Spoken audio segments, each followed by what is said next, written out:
Kenapa aku harus bersembunyi? Kinan tersenyum. Jika ada, mungkin Nona Lydia harus mencobanya. Bagaimanapun juga, tidak ada yang tahu apa yang akan terjadi selanjutnya. Apa yang bisa terjadi? Lydia mengangkat alisnya. Nona Lydia menyibukkan diri dengan banyak hal.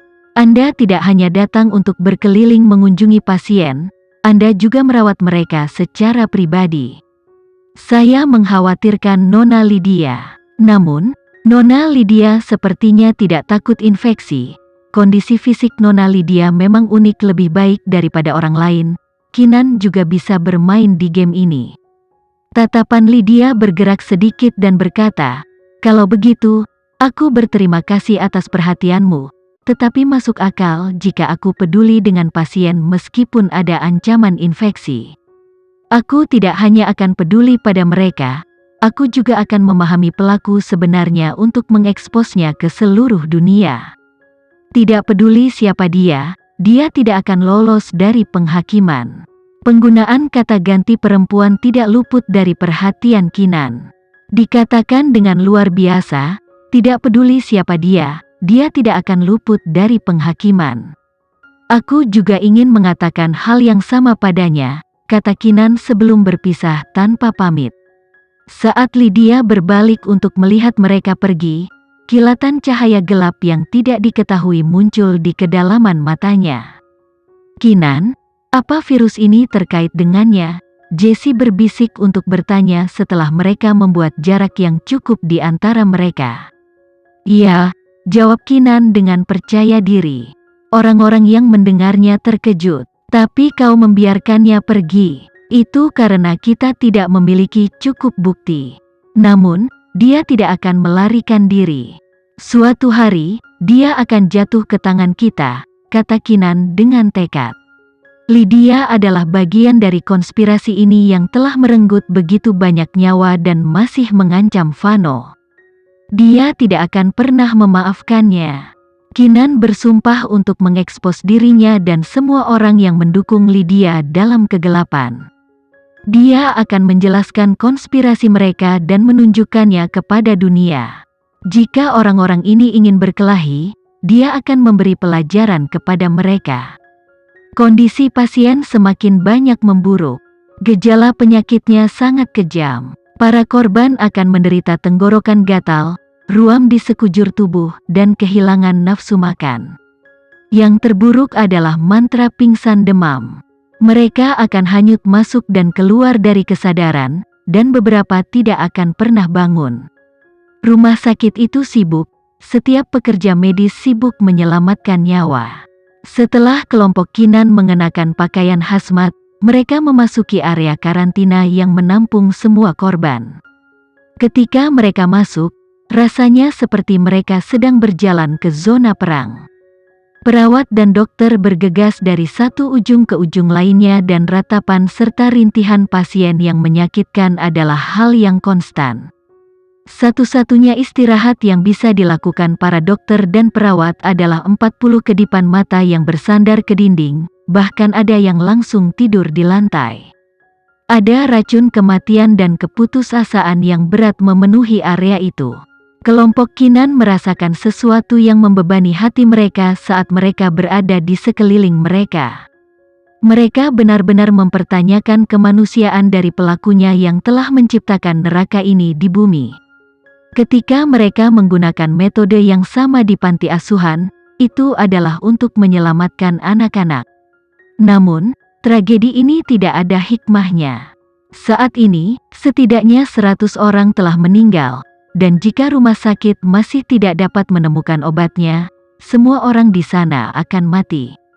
Namun, penelitian untuk penyembuhannya mengalami stagnasi. Bahkan Lucky merasa putus asa menekannya. Dia berjalan keluar dari ruang sakit dan merosot dalam kekalahan di bangku rumah sakit. Dia menolak tawaran salah satu perawat untuk memijat bahunya. Kemudian, dia berbalik untuk melihat kelompok Kinan berjalan ke arahnya. Wajahnya semakin memucat karena kondisi Vano yang semakin memburuk. Lebih jauh lagi, dia nyaris tidak membuat presiden tetap hidup, dia bisa meninggal kapan saja. Lucky merasa gagal sebagai dokter. Ketika kelompok Kinan mendekat, dia menghela nafas dengan sedih. Maaf, tapi itu tidak terlihat bagus untuk Vano. Aku telah mencoba semua yang aku bisa, tetapi yang paling bisa aku lakukan adalah memperpanjang hal yang tak terhindarkan, dan aku bahkan tidak yakin itu hal yang baik, mengingat itu hanya akan menyiksa pasien. Kamu tidak perlu meminta maaf padaku, dan semuanya akan segera berakhir, kata Kinan tiba-tiba. Lucky terkejut dan mengangkat kepalanya untuk menatapnya dengan bingung. Kinan memberikan drive USB kepadanya dan berkata, "Jika aku tidak salah, di dalam sini akan ada obat untuk virus ini. Aku akan menyerahkan sisanya kepadamu." Apa? Lucky berjalan dengan tergesa-gesa, matanya melebar karena tidak percaya. Kamu telah menemukan cara untuk membuat obatnya? Ya, semua cara ada di dalam sini. Sayangnya, aku tidak dapat memahaminya, tetapi ini sangat terperinci. Aku yakin kamu akan dapat melakukan apa yang tidak dapat aku lakukan, kata Kinan dengan percaya diri. Lucky berkata dengan sangat gembira, "Di mana kamu menemukan ini? Aku akan memberitahumu nanti, buat obatnya dulu." Oke. Lucky menerima drive USB tanpa ragu-ragu. Dia mempercayai Kinan sepenuhnya. Jika dia mengatakan drive USB berisi obatnya, maka drive USB berisi obatnya. Lucky praktis terbang ke lab penelitian. Kelompok Kinan tahu mereka tidak bisa tinggal di sana terlalu lama dan segera pergi.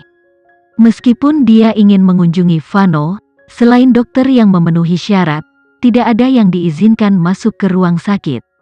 Kinan berhenti di depan ruang perawatan Vano dan melihat ke dalam melalui kaca kecil dan tebal. Matanya sedikit berkilau, tapi dia segera pergi, tidak ada perubahan yang terlihat dari ekspresinya. Namun, teman-temannya tahu dia mengkhawatirkan Vano. Dia bukan orang yang secara terbuka menunjukkan emosinya, dia menyimpan semuanya terkunci di dalam hatinya. Syukurlah, Vano akan segera sembuh karena mereka telah menemukan obatnya. Selama beberapa hari terakhir, mereka merasa tercekik, tetapi mereka akhirnya melihat secercah harapan. Itu sama untuk Kinan. Namun, ketika mereka melangkah keluar dari rumah sakit, mereka dikelilingi oleh segerombolan wartawan. Banyak kamera dan mikrofon diarahkan ke mereka. "Nona Kinan, apakah Anda ingin mengomentari wabah virus ini?" Publik mengatakan katalis untuk itu adalah Olimpiade Akademik yang diselenggarakan akademi Anda. Apakah Anda memiliki komentar tentang itu? Nona Kinan, ada desas-desus bahwa wabah virus ini adalah bagian dari konspirasi yang lebih besar. Dapatkah Anda mengkonfirmasi itu? Apakah konspirasi itu terkait dengan Anda? Kamu baru saja keluar dari rumah sakit. Apakah karena kamu pergi menjenguk para korban? Bagaimana situasi di sana, dan bagaimana pasiennya? Nona Kinan, maafkan kami tidak memiliki komentar. Sam dan kelompoknya mendorong terlapor dengan paksa untuk membiarkan Kinan lewat. Kinan berjalan ke dalam mobil, dan sampai mesin menyala, sekelompok wartawan menolak untuk menyerah. Baru setelah mereka berhenti mengejar mobil, Kinan dan yang lainnya menghela nafas lega. "Dari mana asalnya? Mereka seperti piranha," kata Jessie tak berdaya. Kinan tidak menjawab tetapi memerintahkan Karen yang sedang mengemudi, pergi ke kediaman keluarga Dharmawangsa. Oke, Karen memutar kemudi untuk menuju keluarga Dharmawangsa. Orang yang paling terpengaruh oleh acara ini adalah Kinan karena wabah virus ini telah dimulai di kompetisinya. Banyak yang berharap dia keluar untuk memberikan penjelasan, tetapi penjelasan apa yang bisa dia berikan? Konspirasi ini lebih besar dari yang bisa dia bayangkan. Dia hanya memiliki satu orang dalam jarak dekat yang bisa dia diskusikan dengannya, Penatua Dharmawangsa. Setelah kejadian itu, keluarga Dharmawangsa telah berusaha membantu Kinan menangani masalah-masalah tertentu. Fokus telah bergeser dari dia ke negara ini.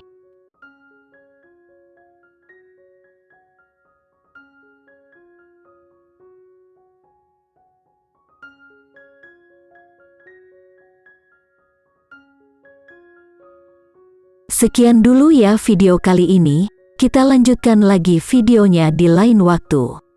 Oh iya, bagaimana menurut kalian? Semoga bisa sedikit menghibur kalian semua. Untuk teman-teman yang baru nonton, jangan lupa subscribe ya, hehehe. Dan kalau teman-teman ada yang ingin gabung langganan, bisa langsung gabung saja untuk dapat fitur yang menarik dan sedikit membantu Mimin. Terima kasih banyak sudah menonton, sampai jumpa lagi, bye bye bye.